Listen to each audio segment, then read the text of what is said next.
Well, hello everyone. My name is Melantis Basgi. You can catch me on Mary J. Blige's Family Affair this Saturday, premiering on Lifetime.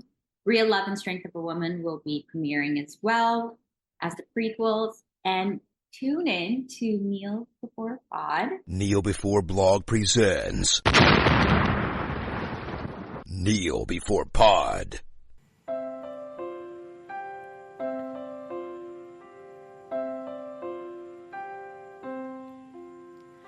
Dream by night, wish by day, love begins this way, loving stars. Hello and welcome to Kneel Before Pod, the podcast that will help move your home, if you ask. I'm your host Craig, and I'm here to bring you our second donor special. We have been given some money and tasked with an episode from our donor, superfan Violet. So let us listen to what she wanted us to talk about. Greetings all, and welcome to my backyard where I am enjoying the beginnings of fall. So please excuse the sounds of the breeze and the crickets and possible traffic because we're heading into rush hour. But I digress. I have been charged with choosing my episode. I have been having a very difficult time this year, and I was trying to not go back to the well of my childhood, but I have decided to bite the bullet and shove this film onto those of you that I will ask to be a part of this episode. So, back in the 80s, a group of animators led by Don Bluth quit Walt Disney Animation and started their own studio so they could make what is arguably one of the greatest animated films of all time and one of my favorite movies, hands down, The Secret of Nimh. I am unsure as to whether or not any of you have seen it. If you have, I hope you love it. If you don't, my heart will be broken unequivocally. This year, I would like to ask Aaron once again, because you did such an amazing job on the episode last year, and I really can't thank you enough. It was amazing. So I would like you to again be a part of this because I have a feeling this is in your wheelhouse. And Chris, you and I have very similar viewing temperaments, and while this has scary moments, it was fine for me to deal with as a baby, so I think you'll be okay, and I think you'll get into it too. So I would like the two of you to join Craig on this adventure, and I hope you all like it. Thank you. Okay, so we have been tasked with discussing The Secret of Nimh, and it's a good job I'm here because I was selected. Also selected, first up, he only comes out at night and likes to feast on small animals. It's Chris. Hello. You were chosen this year. I was chosen this year. I feel special and loved. All you've done for the past year is complain that you weren't chosen last year, so how do you feel? I feel delighted. I haven't complained. I've been promoting the Chris Free podcast here for quite a while, and I'm glad that Violet took us up on that subscription until now. He's actually complaining that he has to be here recording this tonight. True story. Also selected, he may have stolen every piece of electrical equipment he has. It's Aaron. Hello. I don't know how to deal with that, actually. You're telling me I need to learn responsibility. Is that what we're doing here? Maybe. We'll find out. There could be a lesson. All right. I'll try. Are we supposed to learn things when we discuss things? I don't know about that. How do you feel being selected the second year running on a donor special? It's a great honour, yes. I'm not in charge of this one, though. I got picked for my effort that I put in last year, but this one's really been handed to you to organise. This is on your shoulders. How do you feel to be here and be in charge of it? Well, I feel I'm not going to live up to the head-to-head plus games setup from last year because there are no games. I didn't create any games. We're just going to have a conversation. What you paid for, that's what you're getting, Violet. I couldn't think of any Nimh-themed games, and I was tentatively trying to get Aaron to take on the hosting duties for this, but he hadn't seen the film either, so it really makes sense like it did last year. Do you want to play a very quick game? Yes, let's do that then. We'll start off with a very quick game. Right. I need you to link, in the quickest way possible, The Secret of Nimh and Star Trek. This is for 3 points. You can have more clues and then you get less points. Can you link them together for 3 points? But there is a link. There is a link. Oh no, Will Wheaton. Correct, 3 points. I win. For a bonus point, who did Will Wheaton play? He plays Timothy. How many points can I take off for that, actually? Bree, take off 3 points. Yeah, okay, 3 points. You're back to 0 points. I've got IMDb open, so take away his points. He played Martin. I totally knew that off the top of my head and did not have IMDb open. I can't even remember if Timmy has... No, he does have lines. He isn't just lying in the bed. I was trying to think, did he say that much? I thought it was Will Wheaton, but never mind. It's the young male mouse, the son. Martin is obviously correct, but you know what I mean? The other son. I will take solace in the fact that Chris didn't really know either. I didn't really know, but the voice of Timothy, just clicking through IMDb, also played Rocky Jr. in Rocky 3. Oh, well, fair enough. Oh, There you go. I always thought that was Stallone's real son. Maybe that was in Rocky 5. I don't know. We're not talking about Rocky. No, right, round 2 of my 2-round quiz. Okay. So second round, both on 0 points. Craig lost his points, but then Chris stole the points. Got 1 or 2 points there. Call it 1.5. I also cheated and immediately lost my points again.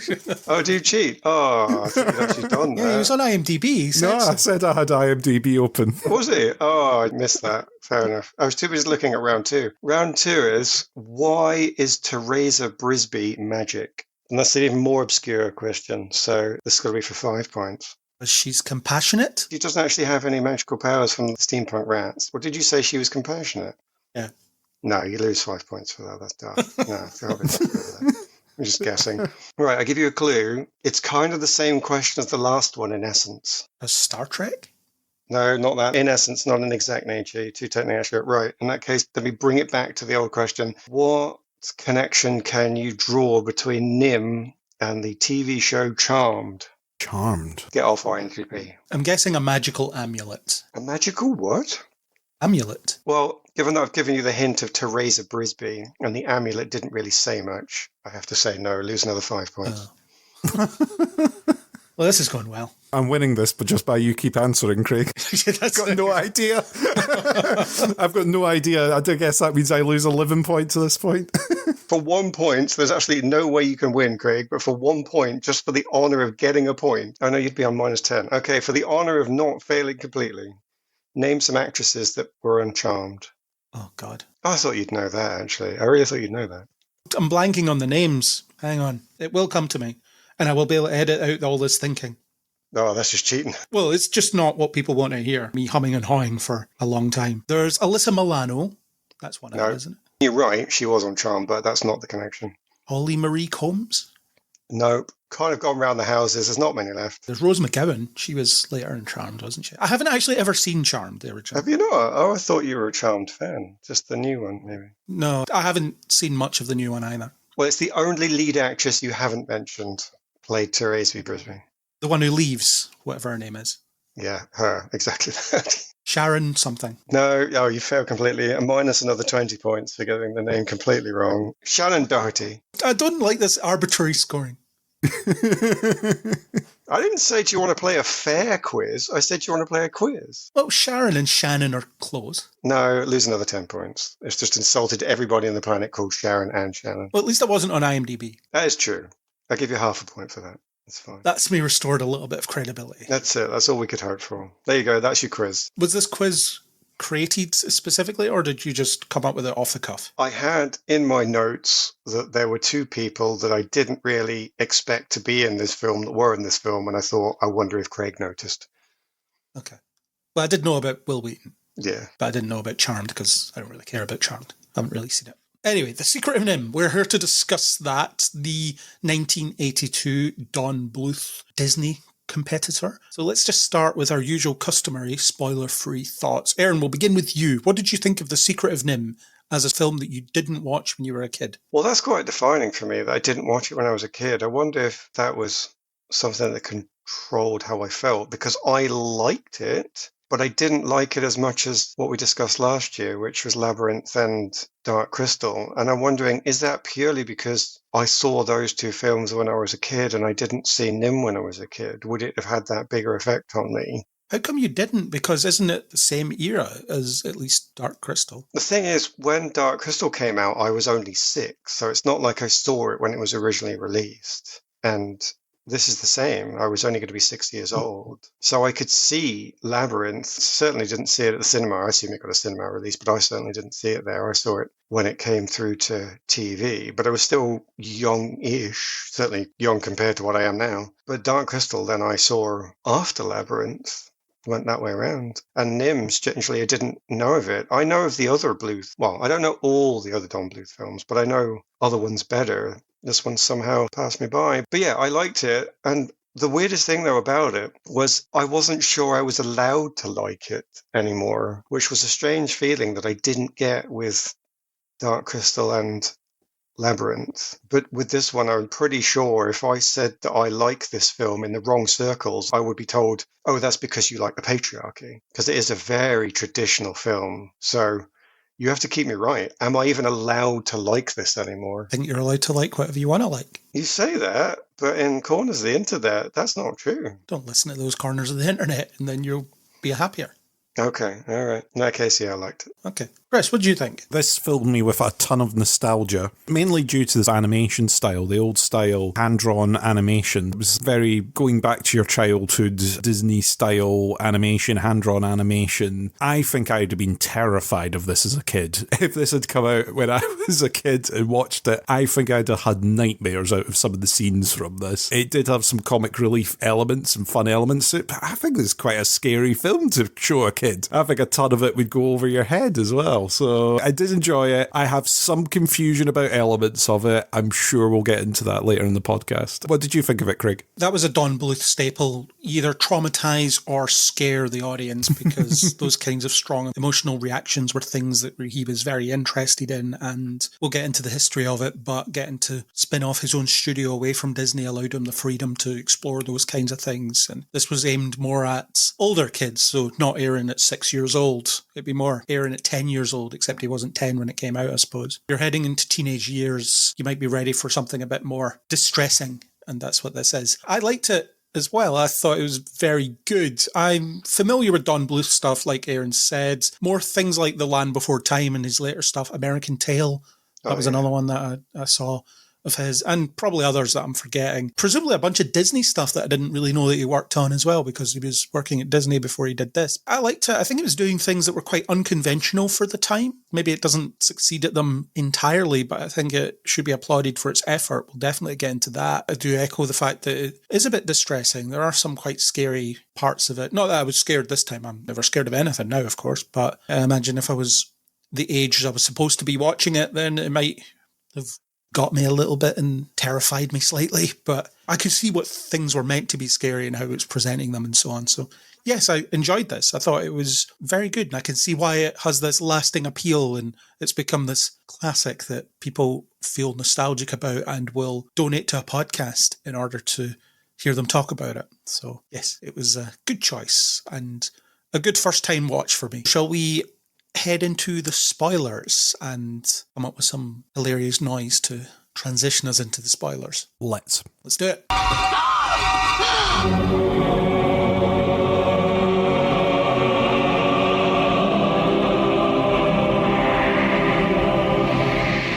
Okay, let's start a bit with the history of Nimh. I've grouped all of the agenda items into something of Nimh. I just thought that would be quite whimsical, even though we won't be sharing the agenda, but just know that I've done that. So the creation of this film, as I mentioned in the spoiler-free section, Don Bluth left Disney and set up his own studio to get back to the roots of traditional animation.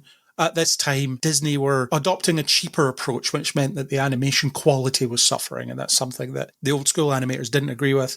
So they splintered off, set up Don Bluth Studios, and this was their debut. Like I said, it was something geared a little older than the traditional Disney movies that Don Bluth previously worked on. I think the closest modern analogue to the Don Bluth Studios versus Disney approach would be DreamWorks versus Disney, in terms of creating movies that Disney could have made but didn't and are made somewhere else. And people might confuse them for Disney movies when they aren't. So for people that might not be aware of the rivalry in the modern era, think of DreamWorks versus Disney. And if you're not aware of that, I don't have a different analogue to offer you unless someone else does. Does anybody else have a similar analogue of rivalry to offer? You're asking the wrong person, sorry. I think for the animation world, that one definitely works. The Secret of Nimh was based on Robert C. O'Brien's book, Mrs. Frisby and the Rats of Nimh. NIMH stands for the National Institute for Mental Health. It was a real place, a real organisation that experimented on rats, which gave the story its inspiration. I don't know that they made them super intelligent, though, or in any way magical. Maybe they did and they covered it up. We don't know. So that's a brief history of the movie. So, Aaron, I'll ask you first. Were you aware of this history? Did you do some research into it? And what do you think of this whole splinter from Disney and going against the mouse with mice of their own? I didn't know beforehand. I saw it afterwards when looking into the film, but yeah, I didn't know it beforehand. I am not surprised, though, I think, because lots of corporate entities go through that same struggle. And I don't know if it's a cycle or just an inevitable slide down, but it does just seem natural that at some point someone says, I want more for less, please. More. But spend less. It's just this inevitability of life. And people standing against it and wanting more also seems to be a common conversation that we would all have, even in our own workplaces. Or I do remember when we had this and we didn't have to do that. The fact that he did something about it, got out there and made his own film company, means he stands above all of us that have never done that. So that's a big deal. And I'm glad he did. And it was very interesting to see Nimh presented bringing back the old Disney animation style. You could recognize the older Disney films that you'd seen, not in the story, but in the style, and he didn't want to give it up. What was most interesting about that for me, though, is to know that this came out in the same year as the other one of Violet's picks we've talked about, Dark Crystal, and noticing that one of them was trying to go backwards in time, whereas the other one was trying to go forwards in time with how they were presenting their story. But in both cases, the producers and writers had said, but we think it's okay and we actually think it's good for kids to be afraid. So they were both trying to do the same thing for children's storytelling, but yes, had taken different approaches to it. And I think both succeeded. Chris says that this was done well enough to be scary, even if it wasn't for an adult. Just the owl scene alone crushing the spider, that's pretty grim. There's some nasty stuff leading up to that and after it. And you're quite happy that that owl will just eat that mouse in a different circumstance. And that just seems very brutal. But they even say so in the film, don't they? Owls eat mice. I don't want to go there. Yeah, that is a believable threat. That's not just something somebody's saying to build up tension. You know that that's true. And it is the saving grace of a lot of moments that could go sour, that somebody says, hang on a minute, did you say Jonathan? Oh, we love him. I won't kill you then because of Jonathan. Oh, brilliant. Thanks for that. Otherwise, that would be the end. So it's an interesting story, and it's interesting to do those parallels. But yes, I didn't know before I looked into it. I wouldn't have known from watching American Tail and all this, that, and the other if I hadn't had this podcast to give me the inspiration to go and look. You could argue that Disney are in that slump at the moment where they want a lot more for a lot less and they're stamping on people's creativity and stuff. The difference is there isn't really any room for competition to rise up against them because they just own everything. So no one's really splintering off to make alternate superhero movies that are better than theirs or anything like that because they just own everything and they're too big to compete with. Whereas back in the day, back in 1982, I guess they weren't. They were a bit weaker than they are now, as much as they were still the masters of the animation space. Well, follow up on that for me and tell me the rest of your research, because I didn't necessarily find this and you might have done. That was 40 odd years ago. So if somebody called them out and said, you're trying to do too much more for too much less, 40 years ago, did they avoid the slippery slope? Did the competition force them back into spending money? And then this is a new slide in the modern era? Or have they just somehow managed to extend the trajectory of their downfall for 4 decades? It's more peaks and valleys, I think. There are times where they're on top and then there's times where there's valid competition. I did reference DreamWorks earlier. They made waves in animation with things like Shrek and things like that, which were more contemporary referential animations that were maybe a bit more self-aware. And then back when Pixar weren't owned by Disney, they were serious competition to the extent of we need to bring these people on board because they're destroying us in animation. And there was periods of time where Disney animated movies weren't doing as well as they had before. We've referenced it a few times on news pods, but Chris, you'll remember I said that I'd never seen Lilo and Stitch because it was just at a point where Disney movies weren't appointment viewing and I'd maybe aged out of them a bit. And you couldn't believe that I hadn't seen The Emperor's New Groove as well, Chris. Remember that? I'm still arguing against the fact that you've not seen Emperor's New Groove and it's a travesty that we need to fix. Yes, but at that time, a lot of people were missing them, weren't they? Yeah. And then you get to things like Tangled and Frozen, which gets them back on top again for a bit, but there's still DreamWorks doing their thing. Pixar are still considered to be competitors because people do still draw that distinction between Disney and Pixar. No one really refers to a Pixar movie as a Disney movie. It's still a Pixar movie. And also in the corporate world now, one of the things that has saved Disney or enabled Disney to progress is the fact that they've had the purchasing power to buy competitors or buy stories or characters from other places in order for them to have exclusivity and be able to use them. If you can't beat them, buy them, is what Disney's done in a lot of aspects. And the fact that they had that back catalogue and already were in the right place at the right time to be able to make these purchases, some wise purchases that they've been able to do. As much as you may hate the fact that they've done it, they have been able to do it, and they've made some big business moves that have actually worked as far as keeping the brand afloat and achieving the dominance that they've got. So yeah, I agree with you. They've had peaks and troughs, but some of the peaks have been basically bought content from elsewhere. The thing now about competition is on news pods, we've talked about the fact that the film rights for books are being snapped up before they're even published. Yeah. If a book comes out and someone goes, wow, what a fantastic children's story, I'd love to make an animation about, it's been bought. Okay, it's done. Someone's got it on a shelf somewhere. They might do nothing with it, but they've got the rights now for the next 20 years because the author who's not made as much in book sales or is worried they might not make as much in book sales has been bought early, and you can't blame them, but then it means the content isn't out there for a independent studio or a smaller studio to come along and go, hey, I'd like to make a little animated film about a mouse that is roughly based on your book, because the story's been bought, it's owned by someone else, and they can't get the rights anymore. So yeah, there's a bit of corporate power in there that I think would make it a lot more difficult for someone to run off and do something now. Yeah. In terms of financials, Disney are probably still very much on top, but in terms of creativity, they're more iterating rather than innovating. You can see that through their live action remakes of their animated movies that are just the same movie but with real people in it and a lot of animation. They're having that problem at the moment. I've also seen a lot of commentary around the future of animation might come from people's bedrooms rather than film studios, because the technology exists to do very slick animation just on your home computer, and people will just end up doing that. The Oscar winner from last year, Flow, that was one person who made that. And it's incredible. The animation style is incredible. The storytelling is great. It's very slickly put together. You would think it was a major studio thing, but it's not. One person just put the work in and got that done, and then got distribution, and suddenly it won an Oscar. So that could be a sign of the future of animation. That could be Disney's competition. It could just be someone that's hashing away at something in their bedroom, which is somewhat similar to this, even though Don Bluth had financiers backing him and so on. But apparently a lot of this was late nights, not getting paid for it, working in garages and so on to get the animation done. So there was a very rustic grassroots sensibility at play in making this film. And we might see an animation revolution that is along that line over the next few years, because as much as people rag on AI, people can use it as a solid tool in order to put some pretty impressive animation projects together. As long as they're not using it to replace creative stuff, as long as they're supplementing their own creativity rather than replacing someone else's or their own creativity. But that could be it. That could be the future. Aaron, does that answer your question? It does, actually, yeah. It means Disney might recover. You never know. They will eventually. I think they're just too big to not, but it's how they'll recover or what that'll look like that the question will be. And it might just be that they run everybody else into the ground and they're still standing because they have the most money, which is the brutal, horrible way of looking at it.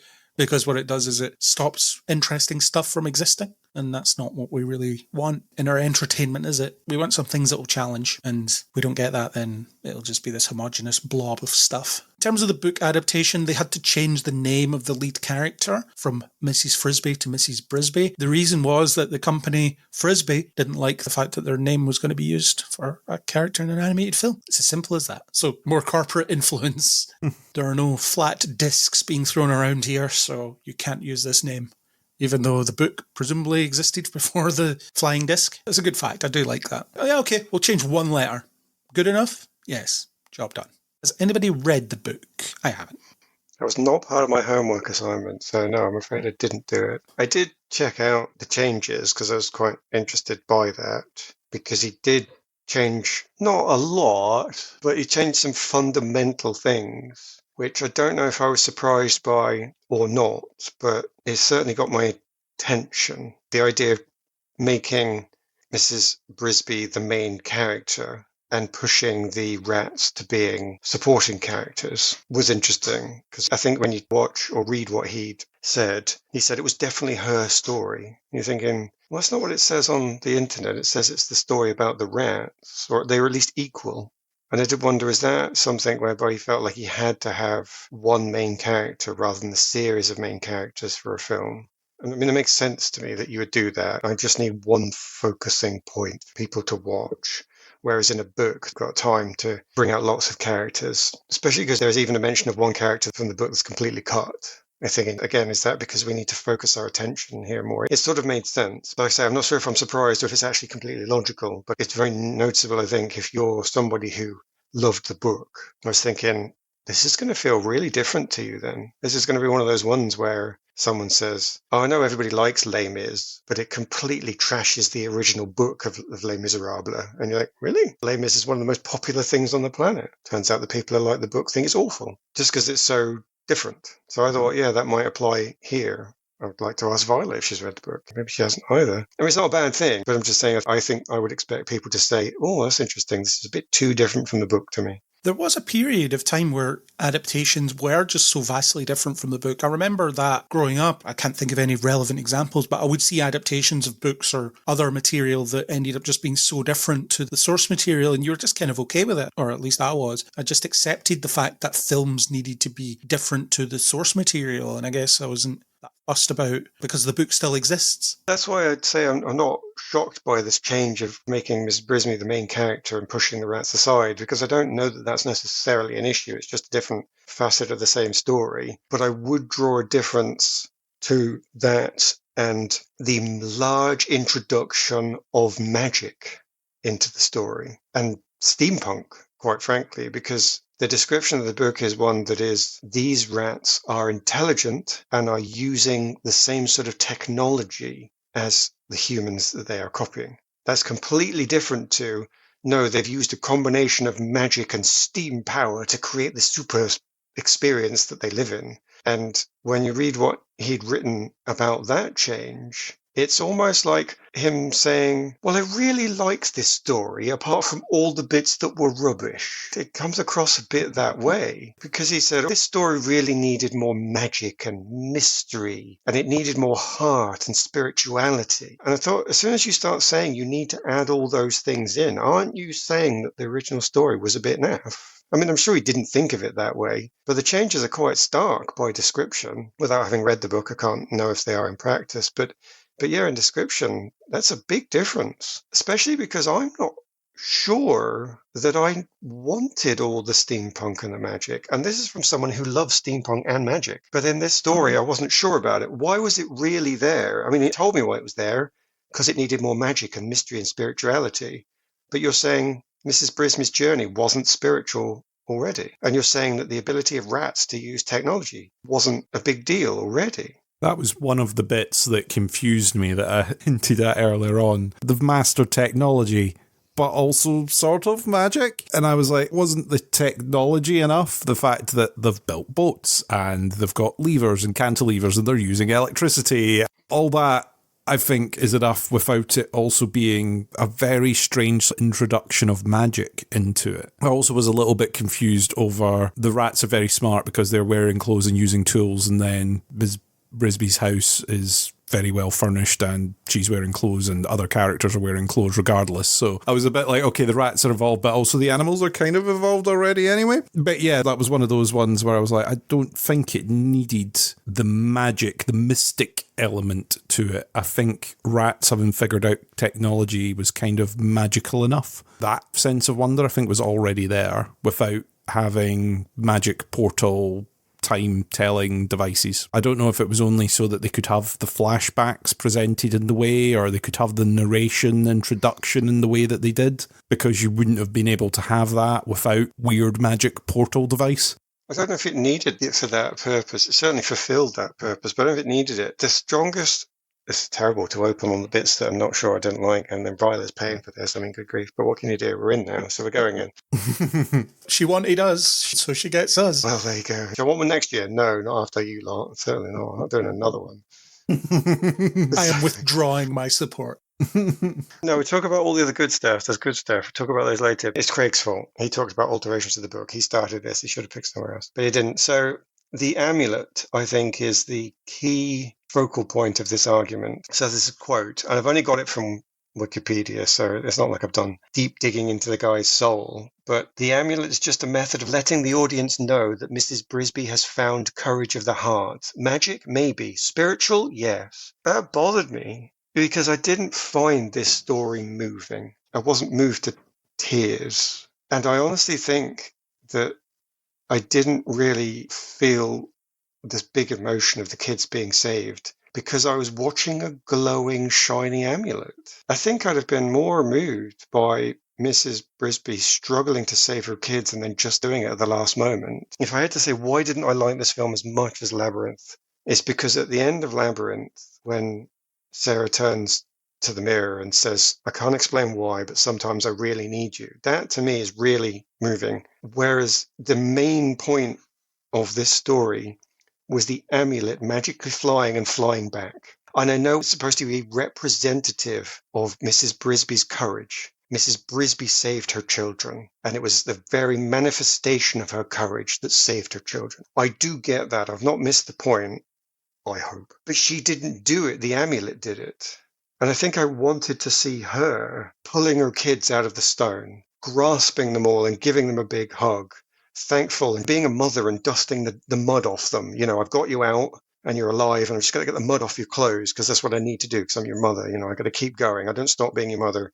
Even when I'm on my knees, I am still your mother and I'm going to make sure you're fed and you're clean and so on and so forth. I kind of wanted to see that to get the emotional payoff, but I didn't. I saw a glowy red amulet. So his argument that it puts the spirituality and the magic in, I think it covered up the real story. I didn't connect with it for that way. So it's a shame. And I wish I'd have seen, therefore, more of the non-magical version, I think, to get that emotional moment. And then I promise we'll go back to all the good stuff. That's the end. I won't say anything else. I swear it. Chris, I'm going to circle back to your point about the difference between the rats and the other animals in terms of technology versus the furnishings and clothes and so on. I took it as Mrs. Brisby and the animals on the farm. They're living the way that other cartoon animals do, quite rustic surroundings and lighting candles and stuff like that, whereas the rats are plugging stuff in. That's the key difference. The experimentation seems to have given them that ability to understand how to use that stuff, whereas if you look at other cartoon animals, that's just how they live. We're kind of used to that. Disney has trained us to be aware of that sort of thing, or at least at that time they did. Yeah, it's fair, and there's also elements of it was presumably Jonathan's house too, and therefore he's used some of his knowledge already to furnish and fix it up a little bit, so potentially. Some of the hints to Jonathan's influence on the children is quite interesting because the film doesn't explicitly call it out, but Mrs. Brisby says that she struggles to read, but her kids are a lot better than she is, which is the implication that they've inherited the intelligence from Jonathan and presumably the longer lifespan as well. That was some of the stuff I really liked about this, how it does sometimes, but it generally doesn't hold the viewer's hand. It leaves you to draw conclusions by yourself through things like that. I found that quite sophisticated, considering its target audience, which would have been, as I said, probably 10, 11-year-old kids. So leaving that nuance there to be picked up on at later points when obviously you revisit these things, or as you get older, you just understand more. So I like that. I think that was a good example of trusting the audience to figure stuff out. It's a far cry from the second screening generation we currently live in. You didn't have a phone to look at while you were watching this. You could read a book, I suppose, couldn't you? Or play on your Etch-a-Sketch. Just at the time they must have. I think with kids, it's more that you watch a bit, run out the room, grab a biscuit, run back in, watch a bit more, run out the room, say something to your mum, run back into the room. So you see half the film. But what that does mean is next time your parents put the film on, if you manage to change the order you do everything, you can see the other half of the film and then put it together. Yeah, the childlike quality of just being able to not care if you've seen all of something or not. You're there for some of it, and eventually you'll get the gist. It's your favourite film, but you never really have to watch it. But your parents have to have it on at all times or you'll cry. You know, the way it used to work. Let's talk a bit about the characters of Nimh then. We have a few of those, and we'll start with the lead, Mrs. Brisby. I alluded to it earlier. It was doing things that were quite different, and it's with Mrs. Brisby that is, I would say, the most different, because it's very rare in films like this for the parent to be the central character. They're usually supporting characters or dead to inspire the main character. So I think that's notable that a film of this era would focus on the mother being the driving force of the plot. She's making things happen. She's looking to achieve things.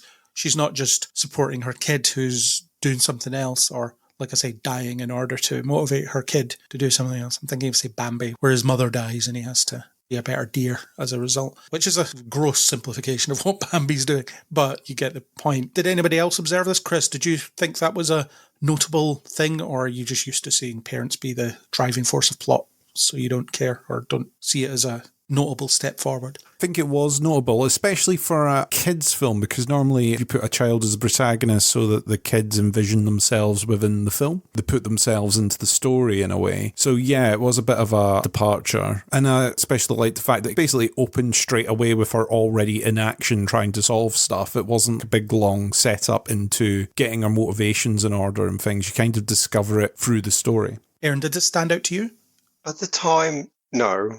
Now you've said it, I have to admit, you are expecting to see the child in the story because that's the audience you think you're trying to capture. You want the audience to feel like, oh yeah, that's me in the story. So it is, on reflection, interesting, but no, I didn't see it at the time. Maybe you're just used to parents having agency in stories these days. I mean, I'm old, so I've seen more stories, certainly. Another thing I found striking is that she's always scared, but she's always getting on with it as well. She'll get told she needs to go somewhere terrifying, and she's like, oh God, I don't want to go there. But then she goes, and the way she's animated is very visceral in terms of how scared she is. It's that maternal thing, isn't it? I'm terrified, but I have to do this for my kids. I'm going to keep going, going to keep moving forward, and I have to get there, have to do this thing. The motivation's clear. She wants to heal her son and move her family. It's very simple, it's very clean, it's very neat, and for a young audience, it'll be very easy to understand. Even if the perspective isn't maybe what you're used to, especially if you've been watching a lot of Disney films around this time, you won't have really had that outlook before. I don't want to keep coming back to the amulet, but I feel like I need to. There's a strange thing in the story that I wasn't sure about, because I'm sure either Nicodemus or the amulet says, then now we know you have improved and you've shown the courage that not many have. And it's almost like this moment of she had to learn that along the way. And I was thinking, no, she didn't. She's always been courageous right from the start. She's always been scared, but that means she's always been the maximum courageous as well, because like you say, she never gives up.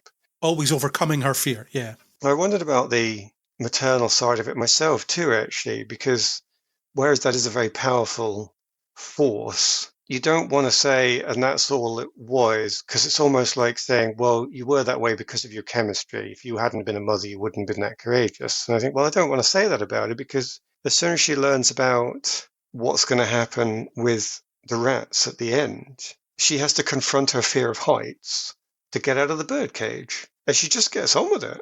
I mean, she's scared, but she just gets on with it. I almost want to say, well, she's actually always been potentially one of the most scared, but therefore the most courageous people in the whole film right from the start. But I don't know if it was that journey film. So I kind of want to ask the two of you, was it supposed to be a journey film, or was it supposed to just be the amulet at the end invites you to look back through the whole film and realize that she has always been courageous and you hadn't seen it until we pointed it out, or none of the above?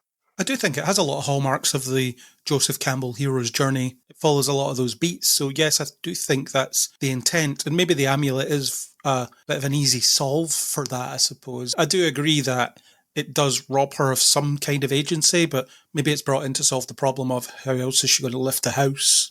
Maybe so, but that brings me back to she didn't learn anything. She didn't become courageous, and that's no reflection on her. She already was the most courageous person in there. So it's not really a hero's journey. That, to me, is very interesting. She goes on a physical journey, but emotionally, she is the same person at the start and the end. And I am not knocking that, because she is a great person. She is a very courageous person that you might say, I want to aspire to be that courageous. I'm that afraid. I wish I had the ability to get past it all the time. You could say that. So it's not really a journey. It's not necessarily a problem, but it stands out.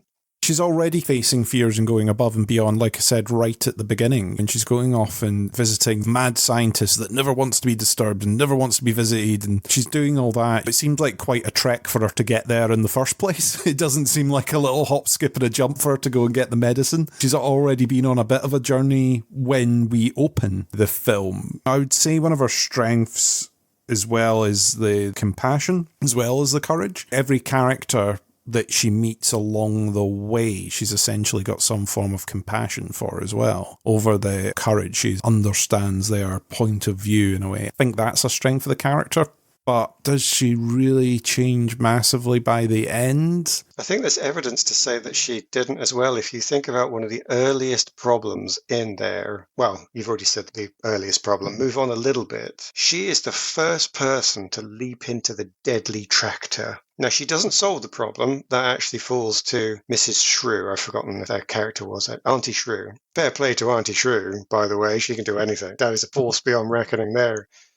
But nonetheless, the first person on the tractor is Mrs. Brisby. So she is not lacking some courage right from the start. She tackles the cat at the beginning. She jumps into the tractor. There's a bunch of action she does before getting to the rats or even getting to the owl. There's a lot that's covered before that point. So yeah, I kind of get that. I'm with you on the amulet. I think it could have been resolved. The bit where they all chip together and try and use the ropes at the end would have just been they got saved by the ropes and the kids got saved because she got back early enough to stop more of them fighting and getting killed. At that point, that I think would have been enough over magic Jedi levitation amulet. Do you think the Campbellian story does apply still, though? Because sometimes it can be about discovering or embracing what was there all along, and that's there too. Sometimes that is the journey of just understanding that part of yourself that was always there and that drive to continue on. So I do think it still applies. Maybe not in the most conventional way, but it's not an alternate take on the hero's journey, but it's broad enough as a trope, I suppose, to accommodate that. It's possible, but again, you're giving it to the amulet. I don't know that she ever has a moment where somebody turns to her or she looks in the mirror or she has a moment of reflection or whatever you want it to be, where it is pointed out that she's always been courageous and she just didn't believe it. It's just known, except that the amulet has to point it out because the amulet flies along and says, it is the courage of the heart that is in so few people and you are glorious and here are your kids back. But it doesn't reveal anything to her. The amulet is just narrating.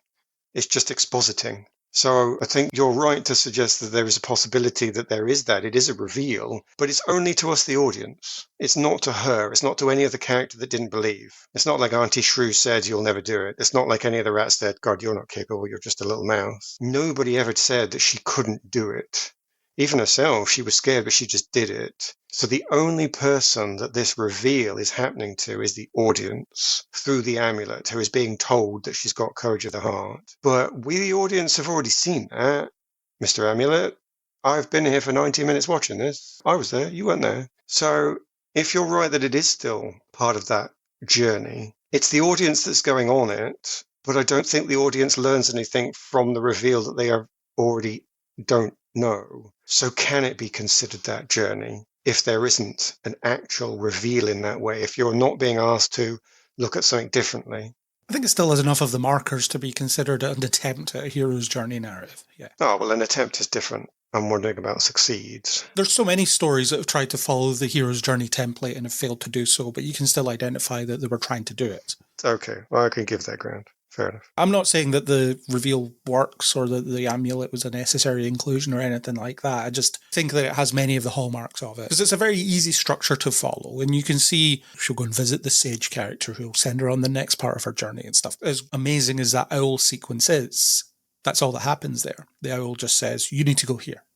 And that's it. In order to round that bit off then, maybe it doesn't need rounding off, but certainly from my perspective, I'd like to round this off somehow by next time you're on the socials, at an appropriate point when this has been passed out and everybody's listened to it and what have you, ask Violet, hi Violet, what point was there that really moved you? Did you have that moment where you were in tears, where you were just emotionally gripped? And was it the amulet? Did the flying amulet really move you to some deep emotion? That sounds challenging. I don't mean it to be because that's silly. I'm not saying that at all. I want to ask it from that perspective. It didn't for me, so I would like to know if it did for you. Am I just missing it? Was it actually a deeply emotionally moving point? And it just missed me because people are different. I'd like to know that because there are various reasons that, hi Violet, that you could like this film, but for normal human beings, a triggered emotion is what we're thinking. And I wonder if that emotion was there in that endpoint. I'm assuming when Violet originally watched it, she wasn't a mother yet. Because a lot of people are triggered by, I see my circumstance on the screen. If you've got some kids and some kids are shown in danger, that is going to have a bigger emotional effect on you than a person that doesn't have kids. Tough.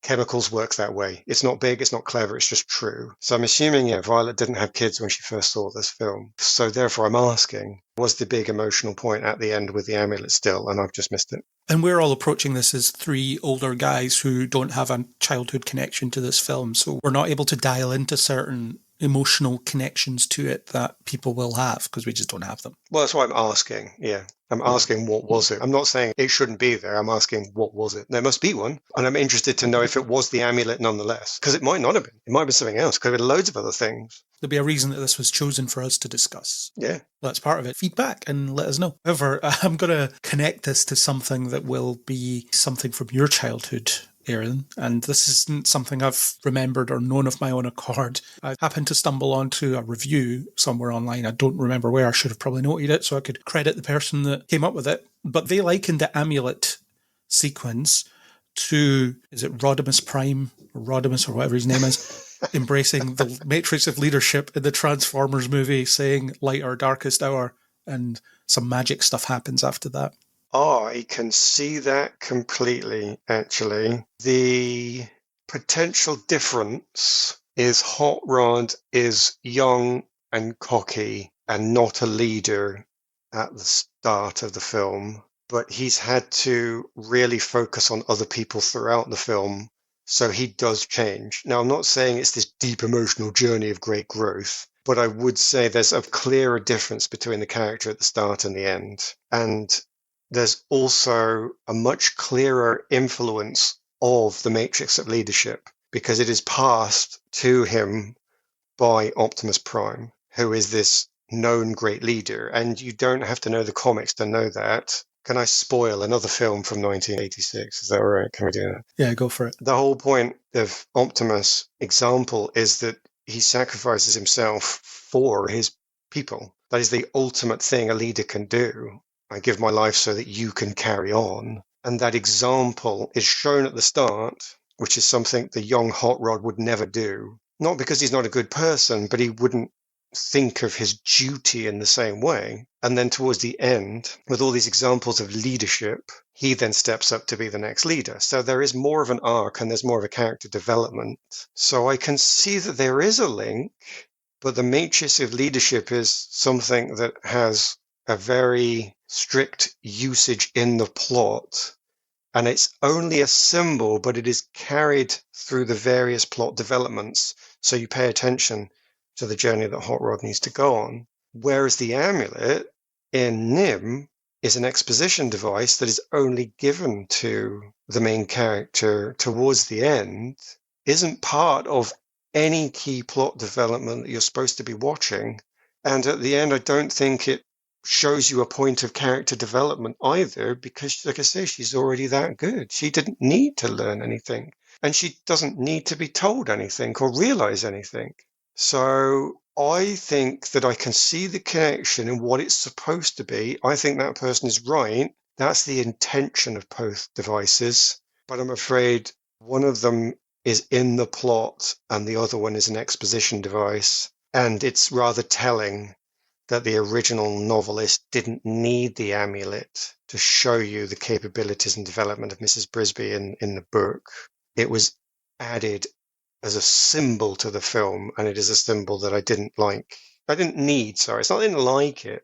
I agree with Chris, it doesn't add anything. So it's not as valuable in the role it's trying to fulfill. But I can totally see, because you said, oh, it's not about whether they succeed or not. It's about whether they tried. I would be happy with the argument, yes, they tried to use them both for the same purpose. One of them succeeds, the other one doesn't.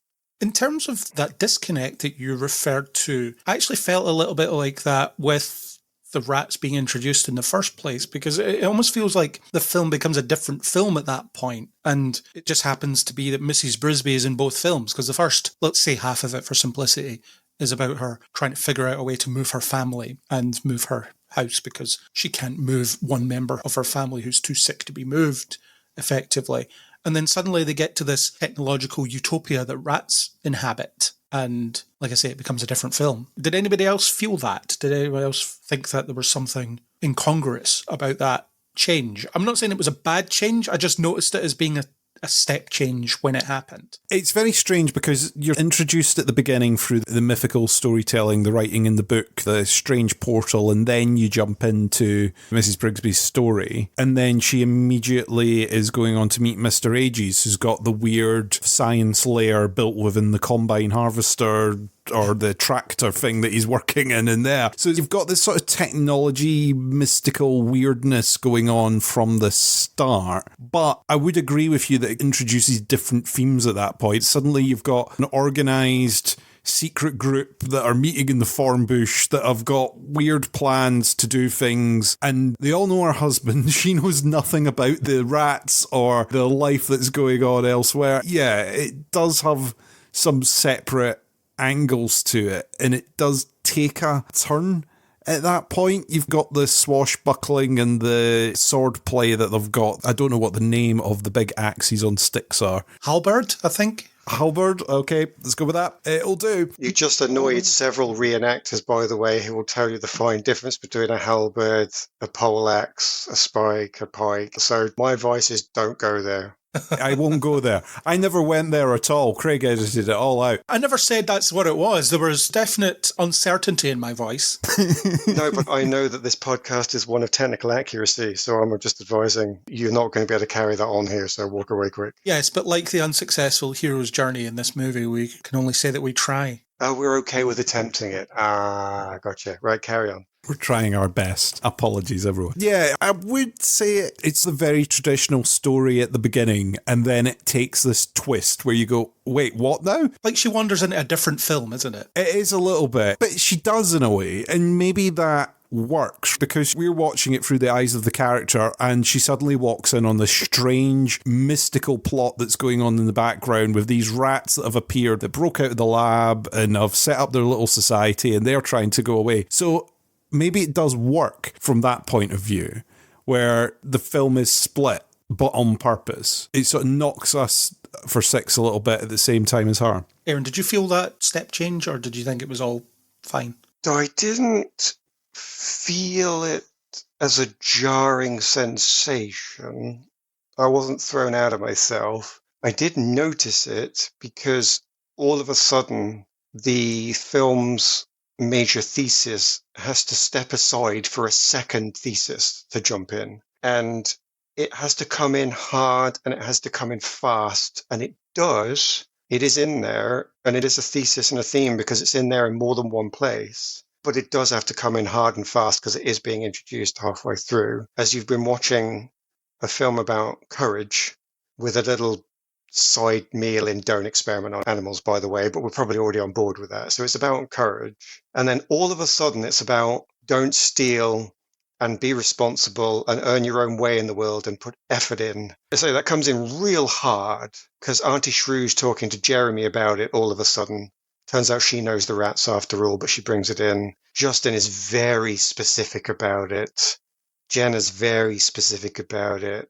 And even at the end, poor old Sullivan, who does actually try and turn back to the side of good, is still killed because the plot needs him to die because he was a bad guy. So he's allowed to be redeemed, but he has to die as a cost, which is all perfectly good storytelling language. So I'm not saying there's anything wrong with it, but yeah, it has to come in hard. So you realize that another theme is elbowing its way in. And at the same time it's doing that, it's, oh, by the way, steampunk, rats, magic, big exposition, more storyline. Jonathan, tell you about Jonathan. Politics, yeah, all this stuff is coming in really hard at you. So I think it didn't jar because I'd heard about the rats. I knew where Mrs. Brisby was going. I knew why she was going there. And it did feel like she'd wandered through the desert and stumbled into the big city of all magical power in the middle of the desert. So I sort of thought, no, that's what I was told was going to happen. And emotionally, I sidled into that reasonably happily.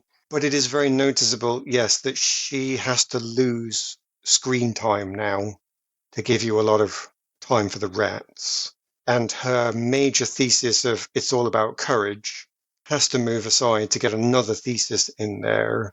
So maybe it blossoms on a bud I was just watching rather than it cut one flower away and showed me another one, and I was a bit shocked. So yeah, it wasn't jarring, it wasn't a step change, but yes, I found it to be a very noticeable shift in the film. I'm happy with what Chris said. It's a film of two halves. It's two films. Or you said it, I can't remember who said it, but somebody said that. It's sort of two films together. A bit like the Titanic. You watch a romance and then you get a disaster film. But they are linked, and you do feel like they go into each other well enough, but yes, noticeably different. And then off to the side, you have Jeremy with his own plot that has nothing to do with either plot, really. He's just goofing around and getting tangled in string and looking for a girlfriend and all these things. But he's a link.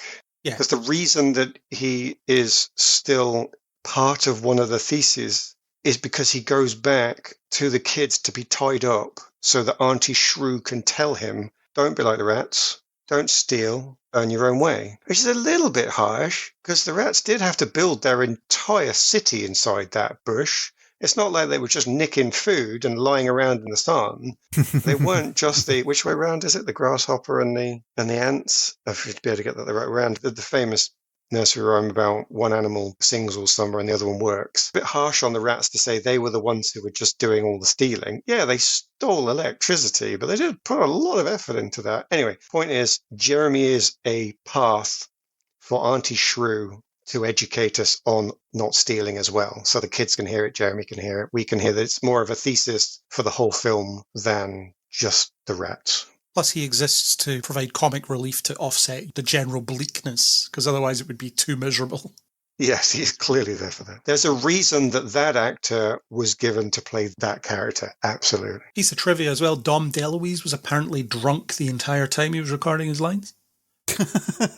He did what he usually does. That's what they wanted from him, which does raise the question, how often was he drunk? I don't know. I'm not here to question the man's style or capabilities. All the time, it seems. He did what he needed to do. He was employed to do exactly what he did. There you go. There's more judgment that didn't need to be there. You don't need to judge him for being drunk. Turns out, being drunk, he can still do his job exactly as well as he needed to. I wasn't judging him. I was just commenting.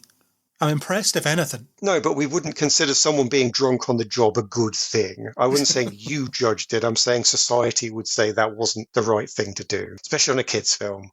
And I think it tonally was right as well, in a way, because it balanced having a comedy element, but it wasn't so OTT that it really jarred against the rest of the film. If you think of a Disney comic relief character, if you think of the genie in Aladdin or something like that, a big Robin Williams style performance would have been so OTT for this film, and it would have went really against the rest of the plot that you've got going on, whereas this was the right amount of jokey, slapsticky, silly character over the rest of what was going on. Yeah, and he does, as Aaron said, feed into, I guess, both plots, and he's important because he offers a means of conveyance between one part of the quest and another part of the quest. Bird and can fly. It's interesting to note that this won't have been done on purpose, and it's not just a total random extra, but it's interesting that he collects string and he's always connecting things with string, and he is actually a string-like plot connection. You could imagine him as a conspiracy theorist linking all the plot points together with the string he's got. I'm not in any way saying that was metaphor or allegory or anything. It's just pleasant, that's all. Insert Charlie Day meme of standing next to his board of conspiracies. Exactly. Before the Charlie Day meme even existed. Before memes even existed.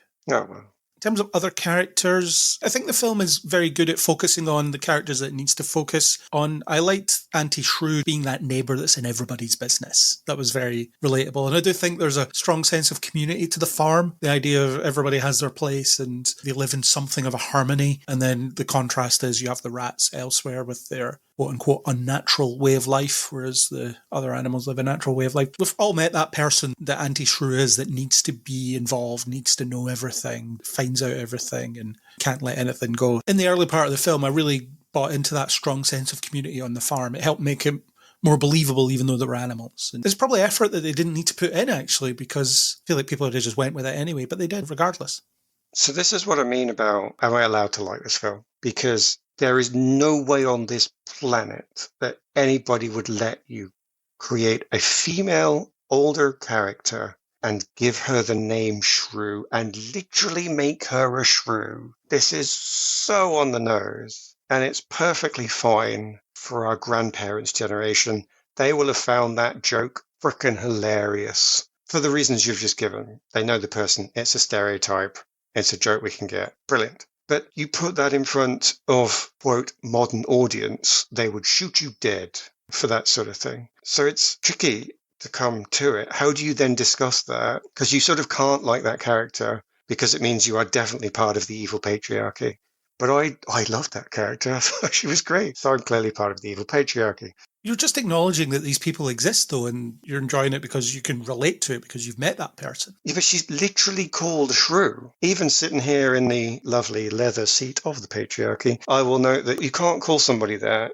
It's not something that we want to get involved in society now. You can't use that as a name. It's just not right for all the reasons that we could go into that you don't need to hear because everybody already knows them. That's kind of the point. So I'm stuck there thinking, I want to like the character, but I feel like I've got to point out that I cannot like the word shrew for those reasons. So I kind of want to move off that then. I need to get out of my patriarchal leather seat and say, to be fair then to Auntie Shrew, I like the fact that it was her that did actually stop the tractor. She isn't just that stereotypical old world shrew-like woman that people might have found a hilarious joke. You've got to be fair to her. Yeah, she threw herself bodily onto the tractor, and it was her that got the knowledge and the capability to stop it. She is capable of tying up Jeremy quite happily. She is trying to teach the kids good lessons. She's not just nagging them and saying, you should do this because it's the right thing to do. She is honestly trying to do something because it is good for the people, not just because it's been written down and said to be good, because it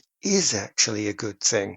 I am going to protect the kids. I am going to look after people. I'm not just saying go to church on Sunday because you're supposed to. I'm saying get out of the field because you might die, which is a good thing for her to say. And like I say, yeah, she stops the tractor. So I want to jump in and say I also liked Auntie Shrew, but I'm glad she wasn't just the joke of her own name. I'm glad that she was a capable character in the plot, and also she was a bit funny. So there you go.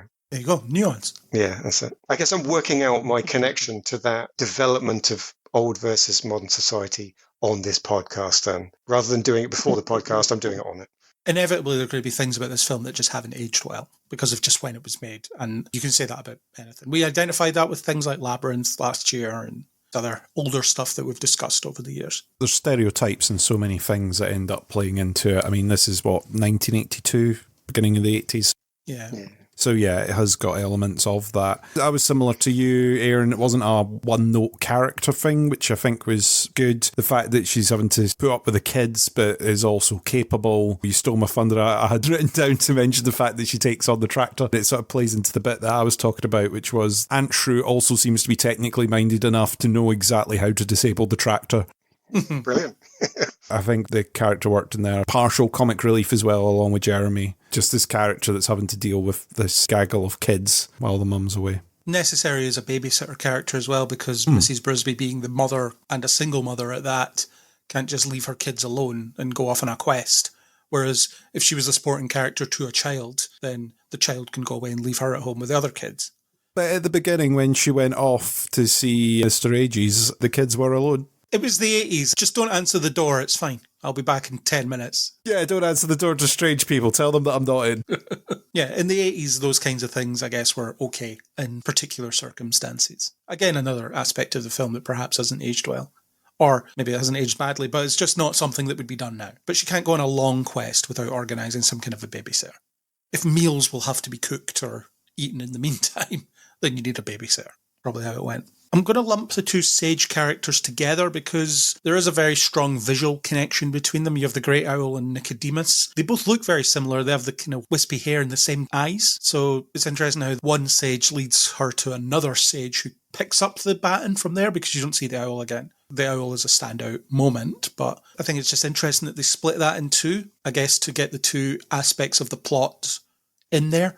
They split the sage character in two. Didn't notice that, actually. I didn't link them together in that way. I see what you mean, but no, I didn't notice that. I saw them differently, I suppose, because the owl is part of that really scary setup. The environment the owl is in, the fact that the owl himself is covered in cobwebs. You've got that nasty crawling spider, and then the owl just squishes it, and then the owl eats a moth in front of Mrs. Brisby. The whole thing is grim. And you don't even necessarily associate that setup with wisdom. It's a brutal knowledge of the world. But the owl is normally given as the bookish intelligence that Nicodemus has. But I'm so focused on this real brutal understanding of the world and brutal living of it that whereas I appreciate they've both got that intelligence, I didn't find the owl bookish at all. Didn't find the owl to be the wise owl who knows lots of things,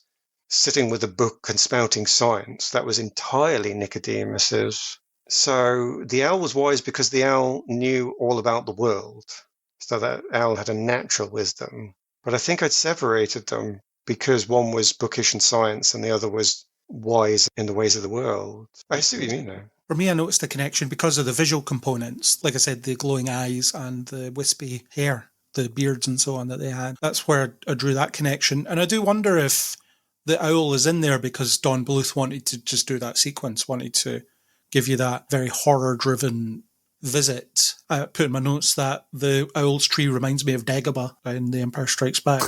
With all the cobwebs and things. The winding vines and stuff like that. But if you think about it, narratively, you could cut the owl if just someone said to Mrs. Brisby, go see Nicodemus, you'll find him here. Almost like we really want to put this sequence in, so we'll splinter off this sage character to give us this extra sequence. Because I haven't read the book, I don't know if it's one of those that the journey to the Great Owl in the book is more of an epic adventure than simply jumps on the back of Jeremy and flies to the owl. Don't know if it's a case where for the film they've chopped down a bit of a sequence or a bit more of an adventure in there over go to the owl says go here instead. You should have come here, you've come to the wrong place. I do think it's a great sequence though, that's the thing. I wouldn't want to cut it because I think it looks incredible. It's dark and intimidating and the mould and the dust, the dripping webs, the spider getting crushed. I don't like a close-up look at a spider. I think that's one of the things that would have terrified me as a kid if it was one of those scenes. So the fact the spider gets its comeuppance, good, but also, So yeah, I kind of get what you're saying. If the line had been go to the rose bush instead, you absolutely could have cut that out. Like I say, I don't know if it's a case of in the book it's a bit more of an epic adventure, and then for time constraints or budgetary constraints or the fact that you're trying to get this within a certain amount of time for a real film, you've got to go, right, we can't have this whole extra exploration sequence. She jumps on the bird and goes, okay, that's the way this works. The most unsettling thing about the spider as well is the fact that it doesn't make any noise. Every other animal when it moves makes some kind of sound, but the spider doesn't. I'm going to carry on saying I didn't have the problem as much as you've said there now. Well, I didn't have a problem with it, I just noticed it. No, but the more you talk, the more it picks up on something I noticed. I watched this 3 times, telling that I could watch it 3 times without being boring. I'm still trying to persuade Violet that I did actually like it. I don't know if I've succeeded in that yet, but I'm going to put it in. I did watch this 3 times, but watching it through for the 3rd time, it's very noticeable at the start when Nicodemus says, the best thing I can do is to do nothing. That's an interesting choice. All right, fair enough. I'll trust you on that. And then the owl later on says, do you know what you need to do, Mrs. Brisby? Go and find Nicodemus. Well, he's just decided to do nothing. Why go and find him? But of course, it is the right thing to do because it turns out Nicodemus can really help her, and so can the rats. But yeah, now you've said that out loud, I'm now thinking, yeah, we did just need to get to Nicodemus. That was what this was all about. And I kind of wonder, why did Nicodemus say, go and fetch this woman, we can help her? And we really should, because she's Mrs. Jonathan Brisby, for crying out loud. Somebody go and help the poor woman. If we don't know her, what are we basing our society on? So I almost wish you hadn't drawn that connection. She even has the resource of the medicine rat guy, who obviously knows Nicodemus, so could have easily sent her in that direction. Oh, well, the mouse, Mr. Aegis. Yeah, that's the one. Yeah, because when she turns up, Mr. Aegis is even there. What are you doing here? Yeah, how'd you get here? You could have taken me here earlier, you jerk. Yeah, I think we've discovered the Indiana Jones problem almost, that if Indiana Jones did nothing, the plot of that movie would resolve itself. I don't think it is, fortunately, that bad. It's not that bad, but it's similar. The thing about Mr. Aegis is he would be just like Aurak from Blake 7. Why didn't you tell me about the rats and Nicodemus? You didn't ask me to. I'm a scientist. I got stuff to do. I've got all these experiments and there are only half of them working. I can't be worrying about your little Timmy. Have you given him the medicine? right, clear off. And he's not even that friendly to her when she does. What are you doing here? He says to her. Why are you here? Oh, and by the way, don't bother Nicodemus. He's almost trying to talk her out of it at every stage. So it's okay that Mr. Aegis didn't help because he never really wanted to in the first place. But I'm not sure about the separation of Owl and Rat. Fine. We'll talk about other characters in the context of the story because I want to move on to the next heading that I've titled The Story of Nimh. I want to keep us on this of Nimh thing as we go because I did it. It's a style choice that I've made and I want listeners to know that the structure has been thought about. We've already talked about Mrs. Brisby's goal of moving her home and saving her sick son, but this is a good opportunity to bring us on to the rats of Nimh and their society and what they want and what they're arguing about and so on, and that'll naturally bring in the rat characters. Chris, we'll start with you. What did you think of the rats and their politics and their... Some of us think we should steal everything we need to survive and live here, and some of us think we should become self-sufficient with no need for stealing anything from humans because we're smarter than them, better than them, and we can build our own society that's better than them. Well, I, for one, welcome our glorious rat overlords. We've tried everything else. Yeah, I mean, what can possibly go wrong at this point? I was interested in it, but like we've covered earlier on, it kind of felt like two different films. You literally enter halfway or to the quarter end of a debate where there's like, we don't think we should move because we're quite happy here, actually. It's all right, thanks. Going to say it was a little bit Phantom Menace as well. We have a council session. We have a council session, we're doing trade negotiations, we've got things to do. I didn't understand why some people could stay and some people could leave. Sure, you want to stay in the Rosebush? Stay in the Rosebush. The rest of us are going over there. It's much nicer. What's the problem? Yeah, let's have two rat societies. That solves that problem. Let's have two rat societies. What's the problem with two rat societies? There's enough, right? Is there a MacGuffin that can only be in one place at one time? I don't know. Don't want to split the party? You want to stay here in the Rosebush by yourself with your pal? Then that's fine. You stay here. We're off.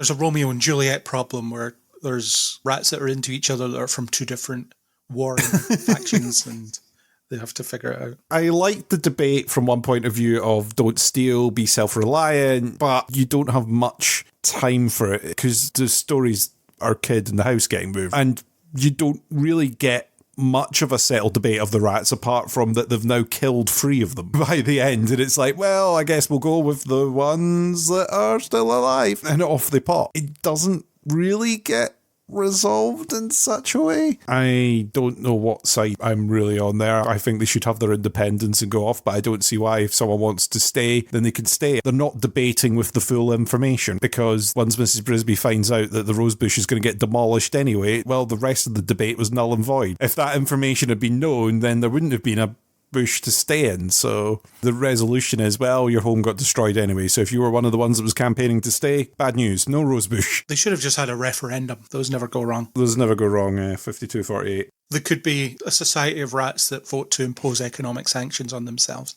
Mm-hmm. Aaron, what did you think of the rat politics? I was very aware of this film being the Disney-fied version of the book after I read the information about the book. Mrs. Brisby is the main character. She's the hero, focuses on her. Disney needs a bad guy. They need a front and center bad guy to twirl the moustache and do horrible things to people. That's the way Disney works. And it works for them. There are some great villains and there are some great heroes following that line of story. So it's not a bad thing, but it's very noticeable that when you read it at the book, it doesn't have it. The rats and Mrs. Brisby are equal in the protagonist part of the setup. Jenner is apparently not in the book. He's referred to as a traitor who leaves. And the actions of the other rats are talked about, I'm told, rather than being on screen. So those two characters are really brought out to give you the Disney-style film that you want. So it all really hinges around that. Why is the politics there? They're there because Jenner's there. Why is there a nice good guy rat? Well, because apparently Mrs. Brisby needs someone to flirt with. I was a bit uncomfortable by that, actually. Your husband's not that long gone. Don't do that. But anyway, a bit of flirting never hurt anybody, so it's fine. But this whole rat setup had to change to fit in with that Disneyfication. And I'm still struggling with why didn't I get this real emotional reaction to this film? I liked it, but I wasn't emotionally moved by it. Sorry, Violet. I was thinking, why is that? I think it is because it's one story changed to go towards another story, but doesn't become its own thing. I think I would have had more of an effect on me if he'd have committed to this change into a Disney-fied film completely and cut more of the original. So it could have been focused on Mrs. Brisby goes up against Jenna. That's what I was expecting to see. I was expecting to see Jenna going for the kids for some reason, not just using the kids as a handy weapon to beat Nicodemus with, and they just happen to be there. I was expecting Mrs. Brisby to defeat Jenna and show her courage by standing up to the force that is this giant evil rat that she cannot take down physically, so she defeats in some other means, probably by showing her courage. And somehow that has to manifest in the plot rather than the amulet. But it isn't that Disneyfied, so it's got these strong Disney characters created to be Disney, because that's what he was trying to bring back. He was trying to bring back the old ways, the old styles. So he's trying to bring back this old way of Disney, these Disney characters. But he doesn't commit the plot to it. He keeps the plot where the book was, which is about Nim and the rats having to leave and rescuing the kids. So it's stuck halfway between two films. So when you're asking me about the politics and the rats, I'm thinking, I don't believe I saw the most that I could have done from the rat storyline, because I had to see, I didn't have to, that's a horrible way of putting it, because I needed to give time to Mrs. Brisby's story. And I didn't get the emotional payoff from Mrs. Brisby's story because I needed to give time for the rats to have theirs. So I probably would have enjoyed the politics of the rats more if I'd have seen the rats as the focus of their own story, which they could never be because this film is about Mrs. Brisby. And I don't know that that makes this film bad, but I do know that committing one direction or another might have enabled me to make that stronger emotional connection to the film rather than finding it entertaining. I would have liked to have gone up that level in my emotional connection. And I think that two-film situation that you've both talked about maybe stopped me doing that. Yeah, that's where it's a bit odd that Mrs. Brisby just stumbles into this thing that's ongoing. And like you say, if Jenner had been her villain, that might have drawn a more tangible connection there, because there was already the chat about, well, they're going to cut down the rose bush, so your decision's been made without you. And Jenner could be someone that just refuses to believe that and comes in opposition to her in that way. It's interesting that Justin completely steps in to become the heroic figure when it comes to fighting Jenner. He's the one that takes that role for that period of time. So it's almost like Mrs. Brisby steps into the background for a little bit while Justin fights this guy. And that's important for the rat plot. Justin's the hero of the rat story. He is, yeah. And that's not a bad thing. If you've got Mrs. Brisby is one set of protagonists. She's one person, but she's over there in a set by herself. And then you've got the other protagonist for the rat side of it. And the two protagonists have to meet and both help each other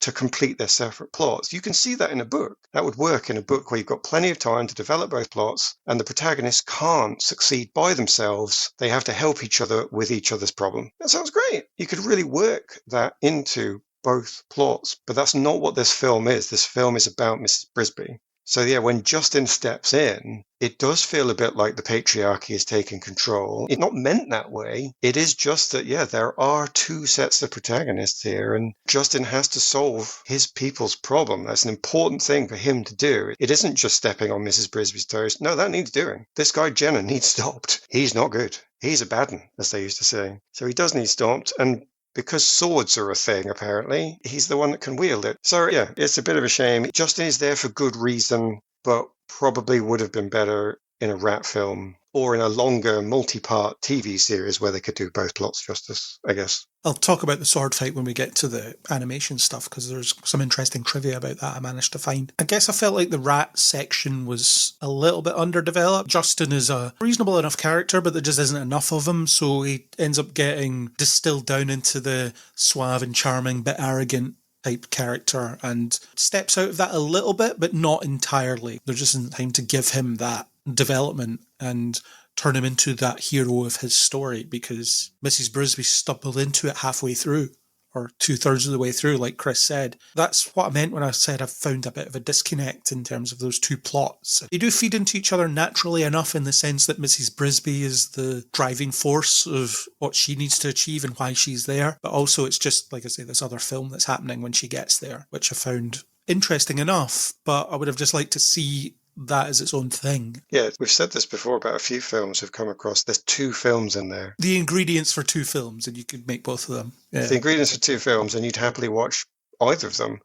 They were both interesting enough that I was happy to watch both films playing, but if I was going to get the emotional payoff, I'd need to watch one of them in greater detail. I did like Jenner as an antagonist, though. He was quite an interesting agitator, and his points about we're staying here and we're going to keep stealing. It draws him very broadly, but also very effectively. Jenner, that charismatic, manipulative way. He's like your Jafar, because you mentioned Aladdin earlier. Yeah, he's your Jafar. There's a bit of selfishness, being in charge, maybe fear of change a bit in there as well. You can see where he's coming from. If I was badging this as a kid's film, and I keep going back to if I'd watched this as a kid, I would have been terrified by the spider and the owl and all that sort of stuff going on. I would not have understood a thing that was going on in the rat section of the political manoeuvres of the rats. That's why I referenced Phantom Menace, because there is just that whole sequence of when are they going to fight with lightsabers again? Hurry up. Yeah, what's going on? I guess they're arguing and he's on the other side and he's gonna do something sinister because he's using the sinister voice, so I know he's sinister. That was the element of it. And then you've got Justin, who's a welcome addition to it. Again, a character that kind of brightens it up a little bit. Not in the sort of slapsticky, jokey way that you have with Jeremy, but is a bit lighter a character. You've got Mr. Ages doing the exposition walk when Justin pops out and does the little jokey capture thing. So you get a character that brings light into the film again a little bit. But yeah, I can get what you're saying about, again, we come back to it being of two halves. You've already covered it really, really well without me going over it again. It sort of puts him into the leadership position, I guess, by the end, because she trusts him enough to leave him with the amulet that does stuff. It's interesting that they tried to make two films here. I'm not sure that it entirely works, but it's interesting. Let's move on to the animation of Nimh, and in this we'll cover animation style and set piece sequences. Chris, let's start with you. Any call-outs from either the animation style or any of the sequences or both? We've talked about another couple of scenes, so I'll go for one of the ones we haven't really talked about yet, which was the Nimh flashbacks, the animal experimentation scenes and the sci-fi lighting, the clinical atmosphere, the glowing and stuff that you got through there, the transformations and the very psychedelic stuff where they were getting injected with the serum. That word's in my notes as well. Yeah, it was a really interesting sequence. I think the animation style, I mean, we've kind of talked about the animation style throughout, but it is that really interesting look, and for its time I imagine there were some things in there like the glowing effects and the colour wash things that they were doing where you had a character or an item getting colour washed but the background staying the same. I'm not sure what the technical term is. Apologies to animation fans. But there was things like that during the Nimh flashback that I thought were really cool, and it was used elsewhere as well for some of the mythical scenes like the amulet use, which I don't think had been used that much at the time. I really liked that scene. Be hard to do in hand-drawn animation as well. You can see the effort on screen. Yeah, very much so. It was good. It was a very distressing experimentation sequence as well. I think it accomplished its goal of just being, oh, this is unnatural. Again, super dark. You see the trauma on I think they've got some monkeys in there. You've got some rabbits that you've already seen in the film. The death of the remaining mice apart from the two that got out. All that is very dark. Very, very dark. I'm going to call out the cat chase. I love the use of scale in that sequence. When you're the size of a mouse, a cat will seem terrifying. And I'll bring in a bit of the animation style as well. There was a lot of great use of backgrounds to deliver emotion. You had the danger in the air through the cat sequence with the red background. And then you have a blue background to suggest sickness with the sick sun and so on. The cat chase. Similar techniques used when the plough comes a-calling. I love that sequence starts really calm, but you can feel something in the air and then it really ramps up. That was great. The sword fight, which I alluded to earlier, it seems that they essentially animated over a fight scene from a Robin Hood movie and then covered it up by adding their own stuff in between parts. I'll link the video in the show notes that highlights the sequence they copied for this. That was quite a common thing at the time. Disney were doing that when they were cheaping out on stuff. There's plenty of reused animation where they draw a different bear. It's weird that, yeah. And it's not something you notice when you're that age or until someone points it out. Yeah, all the characters in the films are doing exactly the same dance steps. How interesting. Exactly. So there's that. The owls layer, which we've already talked about. The design there. Great stuff. I really thought the visual style of this film was very good and it was used very well throughout. Standouts for you, Aaron? I'm terrible at this sort of thing. I need to rely on the two of yours expertise on it. Obviously, I do see these things going on, but it doesn't trigger anything. I think I'm so focused on plot and character that visual, I don't have the language for it. I don't have the understanding for it. I just need to bow to the two of your descriptions of it and celebrate it for it. Obviously, I liked what I saw, but no, keep what you're doing. Say more of what you're saying, because you're going to get more out of it than I'm going to be able to properly talk about. Were there any personal highlights for you that you want to bring up? Visually, no, that's what I'm saying. I'm so focused on character and person. I'm sitting there thinking, what visual stuff really hit me? Well, both none of it, but therefore all of it. My brain didn't trigger anything. I'm not saying that there was nothing there. I think my brain doesn't have that language to discuss it in. I'd have to learn it. And I could go back and watch again and watch for the things that you and Chris have talked about. That could be an instructive thing for me, but I would have to do that. I'm the wrong person to ask for that sort of thing. Go do it now. We'll wait. Okay. All right. That's good. Viewing 4, play. Chris, what are we going to do for the next 82 minutes?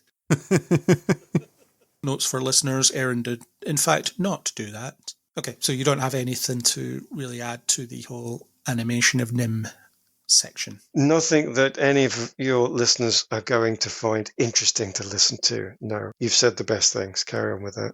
Chris, any more standouts for you? Was it the sword fight at the end that you covered, or was it the sword fight in the rose bush, which first goes into the rose bush? The later one, the definitive one. The definitive one. The fight inside the rose bush as well, I thought was done really, really well with the, I don't know what to call the weird sword thing. I'm just going to call it the weird sword thing, and everyone else can argue over what it's called. Against Ratguard that was in there, I think that was quite a scary sequence as well. That was done pretty well.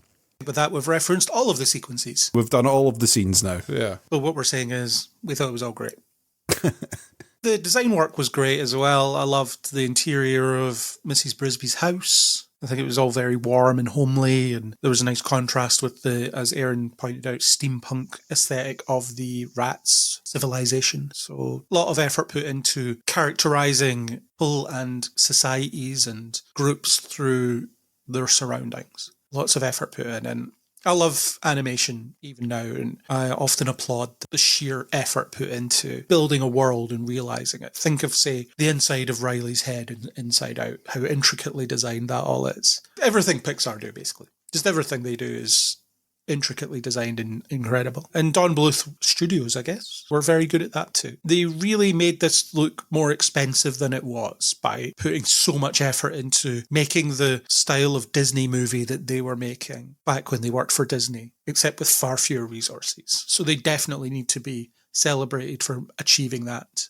and having the commitment to make that happen, the commitment to quality. Who has that now? I mean, lots of people, but it feels like, certainly in the live action space, there's a lot less effort put into the visual fidelity than there used to be, or a lot less care given to it by the people in charge. Managed to compliment the fine people involved in this movie. Let's move on to the themes of Nimh. Got a list of some themes here. Got to start with independence. Mrs. Brisby essentially learns to solve problems herself rather than ask others to do it. We've debated whether the film actually achieves exploring that theme, but it's definitely intended. Aaron, you've pointed out that it's all solved with a magical amulet, but she's constantly being made aware that she needs to go places and do things. And she just goes places and does things. She's learning how to be independent after the loss of her husband, who I guess would ordinarily do all this stuff, and now she has to do it. It's a good theme about finding your own agency and finding your own inner strength, or embracing the inner strength that was always there. I agree. It's there through the rats and through her. They're trying to build a life without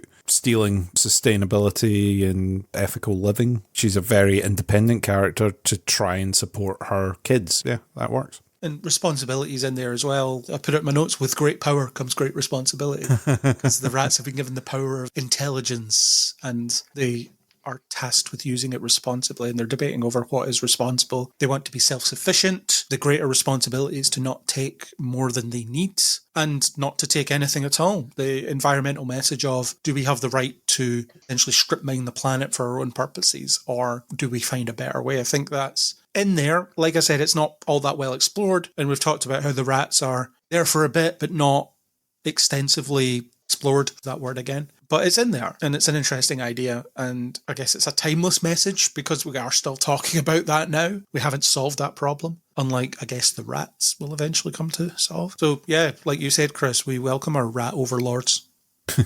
I've written down 2 themes. Courage one from Mrs. Brisby. We've covered that as much as we need to already. I think that one's been nicely done. It didn't need the amulet for me, but otherwise it's done nicely. The don't steal and go your own way side of things from the rats.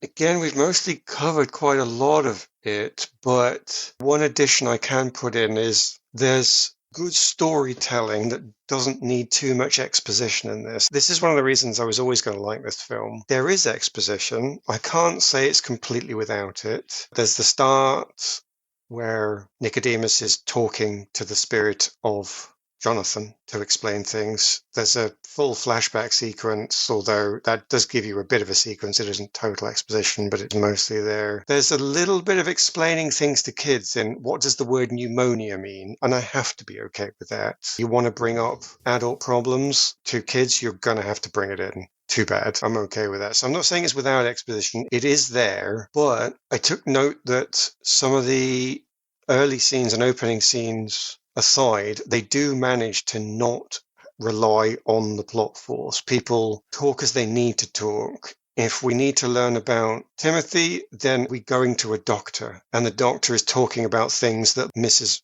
Mouse doesn't know about. So it fits in reasonably nicely. But to bring it back to what you asked about, which is the themes, the first time you see the rats, they're stealing some electricity cables, and you don't know why. You don't get that explained. And even the farmer and the farmer's wife don't go into that level of detail. They just talk about the rats being annoying and getting in their way, and they want to do something about the rats. And we can look at them stealing stuff from the house and go, yeah, that makes sense.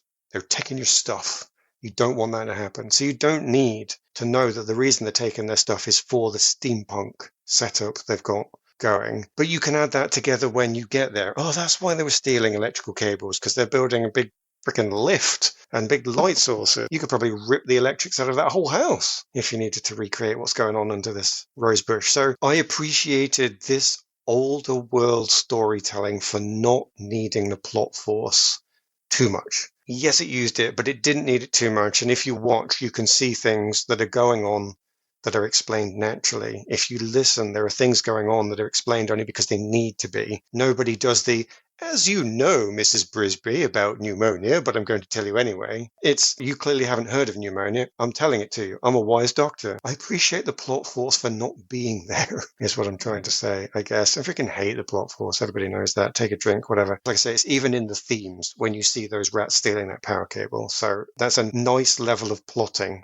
that I'm glad to see. I talked about that idea with the kids inheriting Jonathan's increased intelligence. It doesn't say, oh, that must mean they inherited Jonathan's increased intelligence. It just tells you they can read better than I can. Yeah, that's what I mean. It's something I found refreshing because I am used to things being spelled out for me and things, and I'm kind of sick of it. We've talked about it before with Netflix stuff, their second screening approach. I do not like being punished for paying attention. I hate that because I am paying attention, so I don't need you to explain things 4 scenes in a row because you assume I wasn't listening the first 3 times. Yeah. Kudos to it for that. And I imagine if we watched a lot from this era, we'd find similar things where the audience was trusted to keep up and pay attention to what was going on. What a novel strategy. Expecting your audience to watch your movie. Yeah, actually, like I said, I watched this 3 times. I didn't watch it 3 times purely because I had to for this podcast. I could have just watched it once for this podcast. I could have watched it twice. I watched it 3 times because I honestly believe that there were things like that stealing of the power cable to find if I went back through it again, knowing what I knew the first time round, see something else, knowing what I knew the second time round, see something else. It was there to do that. Can you do that with a lot of these second screening Netflix shows? No, you've had it explained to you. You have seen everything. There is no nuance. There's no subtlety. But go back a couple of decades. Yeah, there's more in there if your eyes and ears are open for it. Yeah. Another theme I picked up on is compassion and kindness and how they are valuable qualities by themselves. Jonathan's legacy is that everybody liked him because he was compassionate and kind. He helped people and they're paying it forward by living better as a result. He helped the rats escape and therefore they feel indebted to him, and just an act of compassion that is paid forward, and therefore Mrs. Brisby gets a free ticket everywhere she goes because everybody loves her husband, which I thought was a nice exploration of that theme, even if it means that Mrs. Brisby doesn't have to work all that hard to gain anyone's trust or gain their favour. She already has it because of by dint of who she's associated with. But still, it's a good establishment of that theme. She succeeds because she's kind as well, though. Yes. It's not a case that she does it in some sort of aggressive way or fights back in some way. The fact that she assists Jeremy right at the beginning and helps him out with the Fred and the cat and all that sort of stuff right at the beginning is what actually propels things forward later. Because if she hadn't met Jeremy, if she hadn't assisted at that point, she wouldn't have had the ability to get to the owl later and all that sort of stuff. So her compassion plays a part as well, I would think. Yeah. But she doesn't convince the owl, for example. The owl is aware of her husband and therefore doesn't eat her out of respect for her husband. Things like that. But yeah, you're right. Her compassion is also a big part of who she is. And even though her husband's kindness gets her through the door, it's her own kindness that keeps her in the door. It does work, and it's well done. I do wish it had gone into more of the environmental societal message, but I think that's because it's such a timely thing at the moment in terms of what we're dealing with that whenever it is brought up, I'm kind of hungry for more exploration of it. But maybe that's about all you're going to get in a film like this, geared at the age group it's geared at. But it's notable that it gets kids thinking about these things, especially when you reach a certain age where you're paying a bit more attention. Suddenly you start thinking about the connections you can draw to it, especially if you get taught these things in school or they're drawing attention to it in school. It's very important to put these kinds of messaging in these types of films because people will respond to it. But also I feel like it's not talking down to the audience, which I think is important. It's not preaching its ideas. It's just saying that here they are. And it even gives you a couple of perspectives on them, which is good. Because it's not outright stated that the rats who want to steal from the humans continually are wrong. They're ultimately proven wrong because they're defeated. But the debate is still there. And their points are aired. And they're not all completely invalid either. It's just a different way of looking at the same problem. So that's another thing I appreciated. Another thing I liked as well is, it's not really a theme, but the use of perspective when the other kids are wondering what's going to happen to their brother. They ask, is he going to die? And Mrs. Brisby says, no, he's just really ill. And she has that look on her face as if she's really worried that she's lying and her son is going to die. I just like that, the difficulty of lying to your children, but also the necessity of lying to your children because the truth will upset them too much. I think that's another important parenthood thing that they've thrown in there that feels very real. I don't have kids myself, but I certainly have been on the receiving end of a comforting lie once in a while.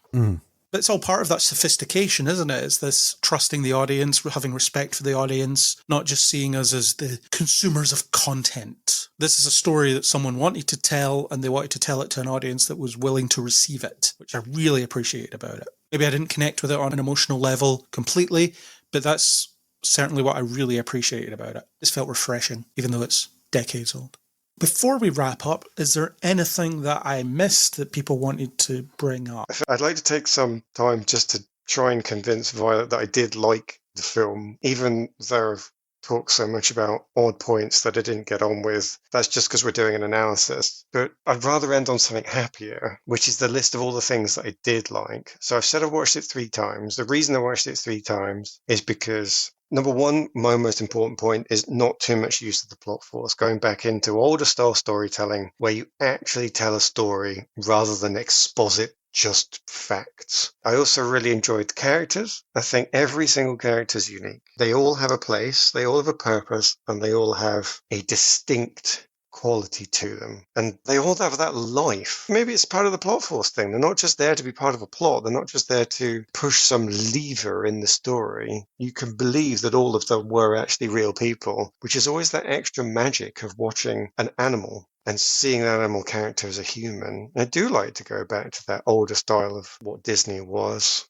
I guess. I did also enjoy some of the steampunk for that look. I don't have the language to describe why individual scenes might stand out, but I do know that the style of animation, the effort they put in, it is a joy to watch all the way through, even if I'm not as good as the other two of you in explaining exactly why, and I'll just bow to that. And I really enjoy having a story that's got a couple of themes in it that show that people care enough about their kids to try and tell them a meaningful story. There is nothing wrong with a story that's just a bit of fun. I never want to challenge anybody on this podcast that said they just like a bit of fun. I think there's nothing wrong with that. You want some entertainment, you want a bit of escapism, great. But the things that mean something to me that I'm going to remember are not going to be the just bits of fun. The ones I'm going to remember are the ones with a message, with a meaning, with a bit of power behind them. And I might not have liked the amulet. I might not have liked the resolution of this film. I might not have therefore found the emotional connection to it. The ending anyway. But I did find enough emotional connection that I'm rooting for that character as she's trying to find her way to save her kid.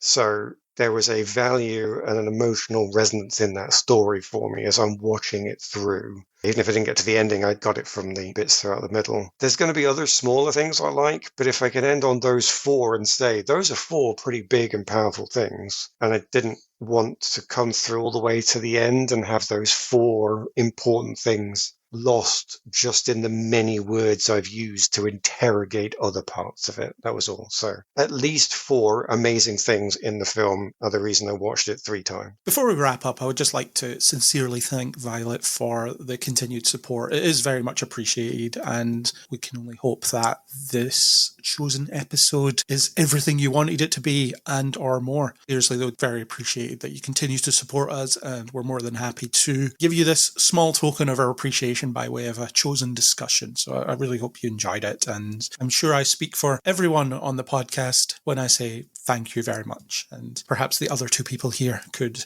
speak for themselves rather than let me speak for them on that score. Thank you, Violet. Thank you, Violet. No refunds. That's the Kneel Before Pod policy. No refunds. No refunds, no backsies. Bye. We shall abandon our rosebush and find our own way to live a harmonious life without the need for anything else. Although, is accepting donations exactly what the Raps were doing? Philosophical question for us to not answer. They weren't donations. They took. It's whether it's the same thing. I was trying to draw a connection between the film and our real life. Okay. I'll let you have it. It's a tenuous connection, I'll give you that, but I had a go. As with the failed hero's journey in this movie, it's trying to do it that's the important thing. Rather than necessarily succeeding. So that was our discussion about Secret of Nimh. I would like to thank Belle for the supplied music. If you like what you heard, please do subscribe on Spotify, Apple Podcasts, anywhere you get your podcasts. It will be in your feed. You can hit that subscribe button. Most of those places have rating and review systems built in, so you'll be able to leave us a rating. Chris, how many stars do you think they should give us? 5 mythical stars. 5 magical amulet stars. 5 experimented rats, whatever. Aaron, do you think they should leave us a comment as well? Do you think they should tell us what they thought of our discussion of this thing? Yes, I can agree with that one. You've given me something I can agree with. Yes, I think people should say what they think. I mean, it's the internet after all. What else are you going to do on the internet but spout your opinions into the wind? Or engage with other people's opinions, perhaps. You could do that too. No, you could do that, yeah. It's not a requirement. You could. If you want to discuss The Secret of Nimh, Don Bluth, anything really, you can hit us up on Facebook, Twitter/X, or Blue Sky under Kneel Before Blog. You can also leave us a comment under kneelbeforeblog.co.uk. You can also join our Discord, where we have an engaged community of multiple listeners. And if you'd like to select an episode for members of the team to discuss, then you could donate a sum of money and select an episode as well. For more deep dive conversations like this, The Odd Interview, a monthly news podcast, you can continue to join us on Kneel Before Pod. And love, it seems, made flying dreams to bring you home.